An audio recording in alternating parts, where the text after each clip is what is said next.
Como é que você está espiritualmente? Você talvez diga, eu estou bem, obrigado. Vamos fazer um teste rapidinho? Vida de oração. Como é que está a tua vida de oração? Eu oro assim, antes de comer. Pai, obrigado por este alimento, em nome de Jesus, amém. Quase morre, engasgado com a comida. Tamanha a fome e pressa. Só oro na hora de dormir. E cochila. Eu estou falando de ter uma vida eficaz e eficiente de oração, de trazer Deus para dentro da tua vida.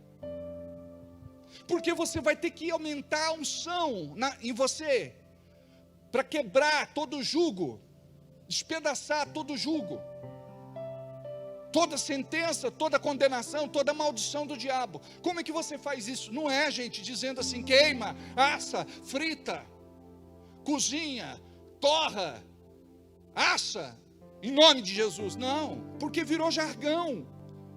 É costume hoje no nosso meio, faz parte do evangeliquez do nosso idioma, está amarrado. Mas não é questão de amarrar e nem de desamarrar. É de você viver e o diabo saber com quem ele está se metendo. Quer ver? Em João capítulo 14, versículo 30, Jesus está no Getsemane, prestes a ser preso. Aí ele diz, já não falarei muito convosco, porque vem o príncipe deste mundo, e ele nada tem em mim. Olha outra tradução, nada tem comigo. Olha outra tradução, não tem nada em mim dele, que vem dele, ou que se parece com ele. Jesus está dizendo, eu sou diferente dele. Nós precisamos ser diferentes. E se você não entender isso no teu espírito, você vai continuar vivendo do jeito que você sempre viveu, fazendo as mesmas coisas, pensando do mesmo jeito, falando do mesmo jeito, sentindo do mesmo jeito. Mas quando você compreende a sua posição em Deus, você diz assim, eu não tenho vida de oração. Minha vida de oração é uma vergonha.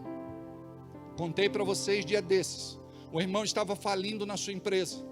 Ele me perguntou, pastor, o que eu devo fazer? Eu disse, antes de sair trabalhar, se tranca no teu escritório e ora. E ele dobrava o joelho 1 hora antes de começar seu expediente todos os dias. Até hoje, ele acorda todos os dias, às 3 horas da manhã, dobra os joelhos do lado da cama e ora. Prosperou. Deus multiplicou. Hoje ele vive uma vida abastada por conta de uma decisão. Quantas vezes você ouviu Deus falando com você? Preste atenção, não sou eu quem estou falando com você, para você orar. É Deus. Aí você diz assim, Deus, quando foi que o Senhor falou para mim? Em cada pregação, todas as pregações praticamente, nós incentivamos, encorajamos, motivamos os irmãos. Ora, se tranca com Deus, fala com Ele, rasga o coração. Os discípulos disseram assim, Senhor, ensina-nos a orar. Ninguém disse, ensina a expulsar demônio, profetizar, curar enfermos. Eles disseram, ensina-nos a orar. Então preste atenção, se você não ora, você vai estar frio e vai morrer espiritualmente. Como é que está a sua vida de oração? Então a partir de hoje, falei, eu preciso orar. Se você não sabe como fazer, os líderes da célula vão poder te orientar. Como é que se ora? Jesus disse que fazer a vontade de Deus, para ele era comida e bebida, quer dizer, do mesmo jeito que o meu corpo precisa ser nutrido, o meu espírito precisa ser nutrido. Então ele se alimentava, se relacionando com Deus, nós do mesmo jeito. Deus não parece distante, parece que não é intocável. Parece que Ele não cuida de você. Mas por quê? A oração te aproxima de Deus. A tua oração aproxima você de Deus. Jejum, pelo menos uma vez por semana. E não é para perder peso. É para você ficar sensível à voz de Deus. Se fortalecer espiritualmente. Adquirir autoridade espiritual. Eu não conheço nenhum crente vitorioso que não tenha uma vida regrada de oração e jejum. Jesus estava cansado, dia difícil, andando a pé, no deserto. Ele dizia, vou orar. Passava a madrugada orando. Subia monte, descia monte. Se isolava das pessoas, porque ele tinha que ter o seu particular com Deus. Ouça o que eu estou te falando. Se você começar a fazer isso, estas coisas que você sente, que você pensa, que você fala, você vai entrar num processo de restauração poderoso. Pastor, eu estou preocupado, solícito, perturbado, endemoniado. Por quê? É falta de revelação no coração. Saiba que você tem um Deus que cuida de você. Deus cuida dos seus filhos. Você não está desamparado, à mercê da sorte, perdido, abandonado, esquecido. Deus te ama. E Ele vai manifestar o seu amor através de coisas tão simples. Dia desses eu recebi um áudio que me tocou o coração, por ser tão singelo, tão puro, tão simples. Tem um irmão da igreja, que ele está fazendo uma construção no fundo da sua casa. Algo já sonhado há muito tempo. Aí ele foi descansar, ele foi dormir, e ele estava pensando assim, Deus, eu preciso de tábuas, para poder fazer a caixaria, enfim.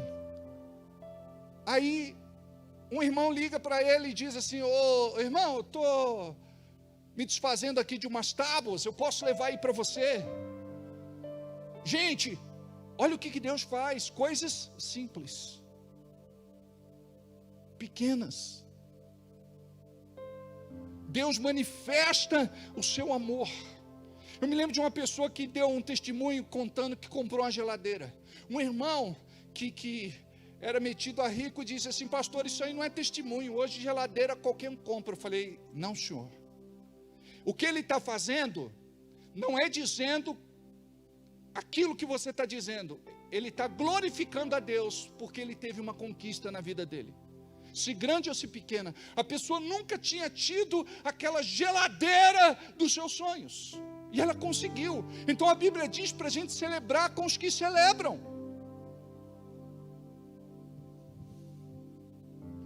Ou o irmão chega aqui com um carro simples, mas tudo começa assim. Nada nasce grande, o que nasce grande é monstro. Aí compra um carro que não é tão bom, daqui a pouco compra outro melhorzinho, daqui a pouco um outro, até ele chegar num estágio onde ele está legal. Isso é prosperidade, sabia? Prosperidade não é pular desse degrau da escada até aqui em cima. Pode acontecer isso? Pode, o nome disso é milagre. Mas geralmente pela fé é degrau por degrau, é estágio por estágio. E eu vou falar uma coisa, é empolgante a gente lutar, é empolgante a gente conquistar, é empolgante a gente ver no dia a dia as conquistas, por menores que sejam. E é assim com uma casa, é assim com o trabalho, é assim com a vida profissional, é assim em tudo. Só que nós fomos ensinados errado. Não é? Por exemplo, teve um dia que eu saí ali no estacionamento, tinha um irmão orando lá, botando a mão no carro. Eu falei, e aí, irmão? Não, eu estou tomando posse deste carro. Eu falei, esse carro é do irmão. Esse carro é dele. Você não tem que tomar posse deste carro. Então, olha só como é que nós somos egoístas. Aí ele perguntou: pastor, me fala, me dá uma palavra de sabedoria, como é que eu posso chegar a ter um carro desse um dia? Eu falei: olha, primeiro é aprender a ganhar dinheiro, administrar o pouco que você ganha, fazer do pouco muito, aprender a multiplicar, não gastar mais do que ganha, cuidado com o consumismo. Nós não podemos viver pagando conta, dívida. Eu trabalho para pagar conta, pastor, eu trabalho para pagar dívida. Não! A gente pode sair dessa situação. Você pode guardar, esperar um pouquinho, um bocadinho, até o bolo estar pronto para você tirar do forno. Talvez você vá lá e compre à vista, e não pague 2 carros. Compra um, paga 2, na hora de vender, vale meio. Agora, existe um princípio dentro da Bíblia, que é o princípio da semeadura. Eu planto para colher. Se eu honro a Deus, Deus pode me honrar. Ele pode mudar a minha sorte. Ele pode estabelecer o seu propósito na minha vida. A Bíblia diz que Deus realiza os desejos do meu coração. Deus quer te ver abençoado. Pastor, Deus quer que eu tenha um bom emprego? É claro. Deus quer que eu ganhe bem? É claro. Deus quer que você seja bem sucedido? É claro. Olha o que diz aí em Josué capítulo 1, versículo 8. Josué 1, 8.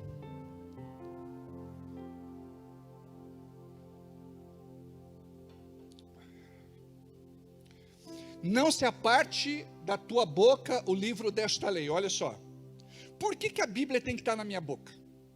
Porque eu vou combater os pensamentos errados e os sentimentos errados do meu coração. Então eu devo declarar, pronunciar, decretar e profetizar. Tem crente que fala: pastor, eu oro oração silenciosa. É telepática a minha relação com Deus. Mas você tem que abrir a boca. Primeiro, porque você vai fixar a verdade de Deus no teu coração, na tua vida, e o diabo precisa saber que você está reivindicando uma promessa de Deus. Não se aparte da tua boca o livro desta lei, antes medita nele de dia e de noite. Olha como é importante. Porque o diabo ele luta contra você, tanto de dia como de noite. Então eu preciso aprender a meditar nas promessas de Deus em todo o tempo, para que tenhas cuidado de fazer tudo conforme está escrito. Então eu preciso conhecer a palavra de Deus para poder obedecer, porque então farás prosperar o teu caminho. Quem que vai fazer prosperar o meu caminho? Deus? Está escrito aí: farás prosperar o teu caminho. O meu caminho vai prosperar a partir do momento que eu der um passo em direção a Deus. Aí Ele vai dar quantos passos forem necessários na minha direção. Olha só: então farás prosperar o teu caminho e serás bem sucedido. Sabe o que significa ser bem sucedido? Sucesso. E a gente acha que Deus não está preocupado de nos abençoar. Deus quer que você tenha uma vida melhor, mais confortável, mais abençoada. Mas sabe quando é que vem isso? Quando a gente começa a caminhar com Ele, andar com Ele. Aí aquela oposição espiritual, sabe, aquilo que vem como herança familiar lá de trás, que quer puxar a gente para trás e afundar, não vai ter mais poder, em nome de Jesus. Então nós vimos aqui sobre vida de oração, sobre jejum, sobre Bíblia, que a Bíblia tem que fazer parte da nossa vida, amém? Obrigado. É um banquete diário. O que eu recebo de porção do maná do céu todo dia? E não é só você pegar, por exemplo, um versículo na caixinha de promessa. E nem pegar e dizer assim: Senhor, fala comigo, Xandai, Xandai, Xandai. Teve um irmão que estava desesperado. E ele fez isso. Ele pegou: fala comigo, Senhor. O que o Senhor mandar fazer, eu vou fazer. E Judas se enforcou. Falei: não é possível. Não é de Deus, não. Ele fechou. Aí ele abriu de novo: o que o Senhor mandar fazer, eu faço. Xandai, Xandai, Xandai. Vai tu e faz o mesmo. Ele falou: não é possível um negócio desse. Aí ele fechou de novo. Ele falou: não, Deus, fala de novo. Fala, confirma. Xandai, Xandai, Xandai. Vai lá de novo. O que tendes de fazer, faze-o depressa. Não é da vontade de Deus que você faça assim. Você tem que todo dia estar orado, estar jejuado, estar lendo a Bíblia constantemente. Olha, muitas das setas inflamadas do diabo, envenenadas, não vão tocar em você. Então, como é que está a tua vida de oração, de jejum, de Bíblia, igreja? Porque tem irmãos que acham que, depois do Covid, não precisa ir na igreja sempre. E agora existe um movimento na internet, onde o espírito do anticristo já está por detrás. Tem irmão que fala: não, eu sou da igreja, pastor, mas eu sou da igreja online. Quando o senhor está lá fazendo a ceia, eu pego um biscoito tostines, água e sal, uma groselha, e eu faço aqui a minha santa ceia. Muitos estão dizendo que a igreja é dispensável. Jesus morreu pela igreja, gente. A igreja nasceu em Jesus. Então a gente vem com vontade ou sem vontade. Muitas vezes a gente vem se arrastando, mas vem. E eu vou falar uma coisa para vocês: Deus olha para o sacrifício de vocês que chegam aqui num culto de sexta-feira como este. Eu me lembro de um irmão que todo culto que ele fazia, ele colocava uma semente de milho dentro de uma garrafa. Ele morava na zona rural. Todo culto ele colocava lá uma semente de milho dentro da garrafa. E um dia, ele estava correndo demais e ele esqueceu de colocar a semente de milho dentro da garrafa. Ele estava na igreja dizendo: Deus, me perdoa, eu não coloquei a semente de milho dentro da garrafa. Aí Deus disse assim no coração dele: pois este culto foi o culto que eu recebi, todos os outros eu não recebi. Por conta da vaidade do coração dele.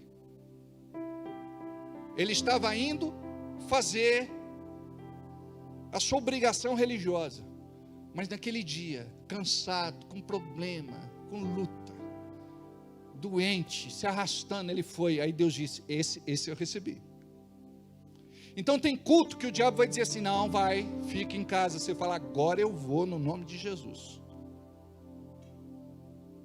Deus tem mistério para a minha vida, eu vou em nome de Jesus. Então a pessoa ela perde a frequência, porque está esfriando, está morrendo espiritualmente. Eu vou fazer uma brincadeira com vocês aqui, tá bom? Me permitam. É brincadeira de pastor.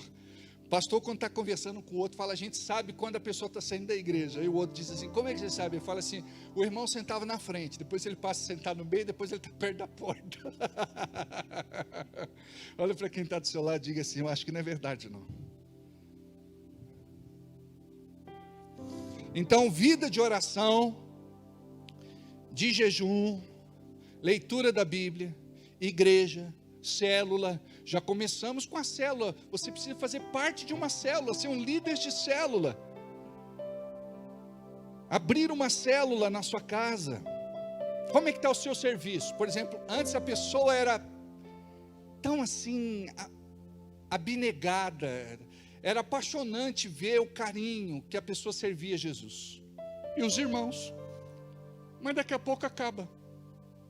Eu tive um irmão na igreja das antigas, ele hoje é pastor, Mas naquela época ele ficava atrás do balcão, os irmãos da maldade até apelidaram que o ministério dele era o ministério do balcão. Ó, os irmãos são do mal.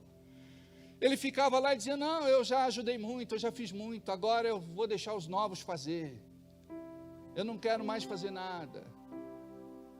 Amados, nós mais velhos servimos de exemplo para os mais novos. E nós temos que fazer a nossa parte. Amém?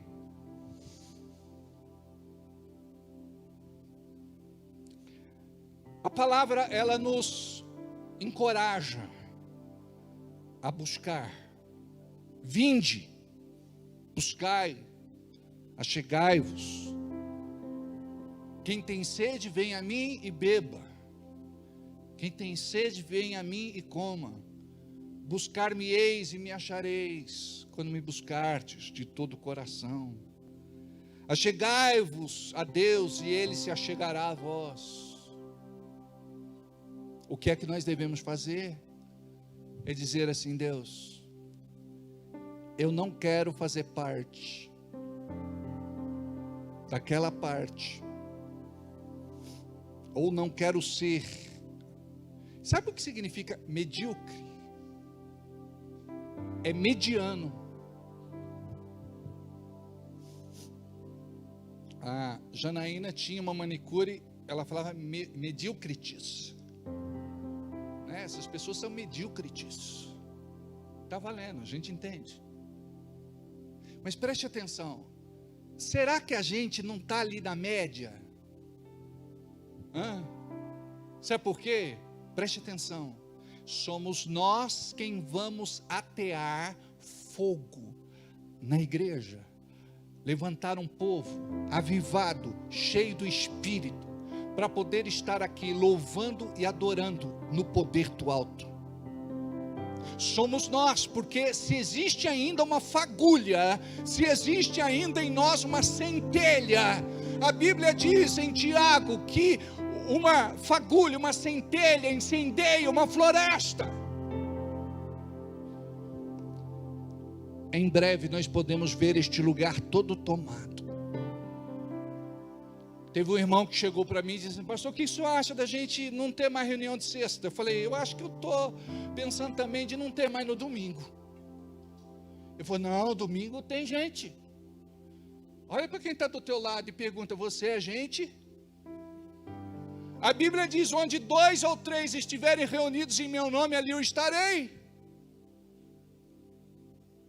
A Bíblia diz que uma alma vale mais do que o mundo todo.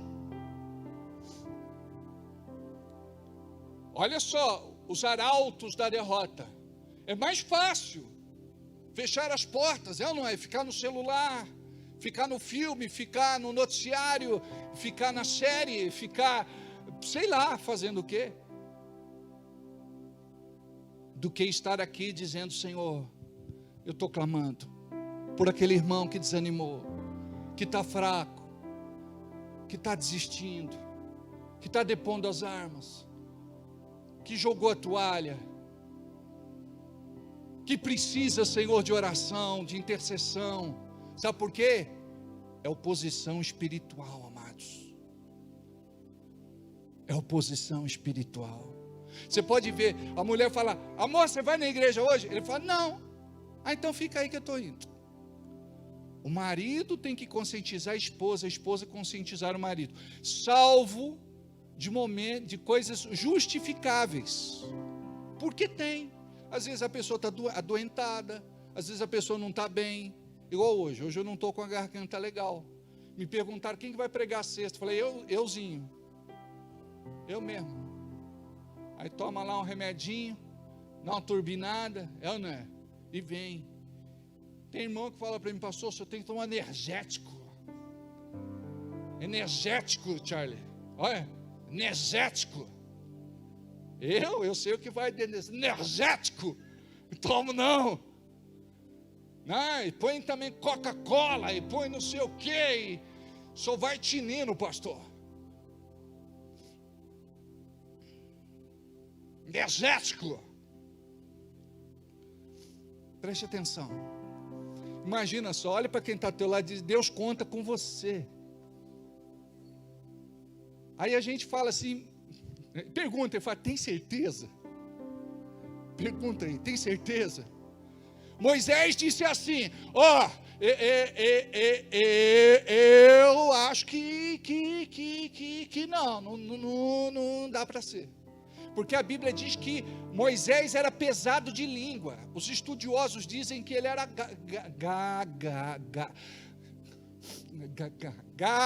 gago.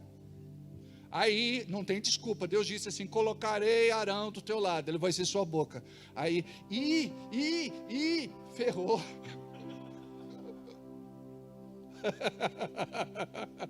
Não dá para ter desculpa, gente. Deus está falando para você orar. Presta atenção. Olha para quem está ao teu lado e diga assim: até quando você vai ser desobediente? Deus mandou você jejuar. Pergunta aí: até quando você vai ser desobediente? Deus mandou você ler Bíblia. Pergunta aí: até quando você vai ser desobediente? Deus mandou você ser mais assíduo aos cultos. Aí pergunta: até quando você vai ser desobediente? Tem irmãos que só vêm no culto quando está na escala, serviço, ele não assiste culto, ele vem para ficar fazendo alguma coisa. Não pode ser assim. Eu prefiro que fique aqui dentro que lá fora. Marta e Maria. Você imagina? Uma vez no mês vem para cumprir escala e não vem no culto. Aí depois: pastor, você não sabe o que eu estou passando, minha vida está complicada por demais. Pastor, estou quase largando essa mulher, estou ficando louco. O diabo armou, Senhor, uma arapuca para a minha vida. Esses filhos, tudo. Eu falei: irmão, não fala assim. Seus filhos são uma bênção, seus filhos são uma herança no Senhor. Amém? Olha só, até quando você não vai frequentar uma célula? Diga aí para ele: até quando? Como é que eu disse há pouco? Seja obediente, como que é? Seja obediente. Seja obediente. Diga aí para quem está do seu lado: seja obediente. Contribuição, gente. A gente, não, mas espera aí, Deus é rico, pastor. É verdade, Deus é rico, dono de todo o ouro e de toda a prata. O nosso dinheiro não vai fazer Deus mais rico ou mais pobre, mas vai fazer a diferença para a sua vida, e é para abençoar a sua obra na terra. Nós somos patrocinadores da obra de Deus na terra. No domingo a gente vai ter a nossa ceia, e na ceia a gente traz a nossa oferta especial, a nossa oferta alçada, a nossa oferta de amor. Nós separamos o nosso melhor. Gente, dia 10 é o dia mais desafiador que nós temos. Dia 10, dia 20 e dia 30, graças a Deus. Já acabou mais um mês, eu vi lá na internet Stallone tudo estourado, né? Olho roxo, sangrando. Outubro já acabou. Que venha novembro. Mas Deus tem sido misericordioso para conosco. Amém? Vamos ficar de pé um pouquinho, para espantar o sono. Diga assim comigo: Deus, eu preciso melhorar minha intensidade. Nenhum amor é fraco. Meu amor precisa ser forte. Eu preciso ser intenso. Eu preciso ser contínuo. Eu preciso dar sequência a tudo aquilo que eu começo. Eu começo bem, mas no meio do caminho a marcha pula. Deus, tem misericórdia de mim e me ajude a ser diferente, porque eu quero andar na tua presença e nos teus caminhos. Eu não quero, Senhor, sofrer mais e colher frutos da minha teimosia. Me ajuda, Senhor, pelo Teu Espírito, a viver uma vida abençoada. Em nome de Jesus. Em nome de Jesus.